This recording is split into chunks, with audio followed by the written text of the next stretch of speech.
కోపంతో మాట్లాడితే గుణాన్ని కోల్పోతారు. అధికంగా మాట్లాడితే ప్రశాంతతని కోల్పోతారు. అనవసరంగా మాట్లాడితే అర్థాన్ని కోల్పోతారు. అహంకారంతో మాట్లాడితే ప్రేమను కోల్పోతారు. అబద్ధాలు మాట్లాడితే పేరును కోల్పోతారు. ఆలోచించి మాట్లాడితేనే ప్రత్యేకతతో జీవిస్తారు. భయపడకు. నువ్వు ఎన్నిసార్లు పరాజయం పొందినా ఆలోచించకు. దానిని లెక్క చేయకు. కాలం అనేది అనంతం. ముందుకు సాగిపో.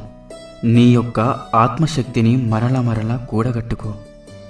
వెలుగు వచ్చే తీరుతుంది. సముద్రం యొక్క కెరటాన్ని ఆదర్శంగా చేసుకో. లేచి పడుతున్నందుకు కాదు, పడినా లేస్తున్నందుకు. రోజుకు ఒక్కసారైనా మీతో మీరు మాట్లాడుకోండి.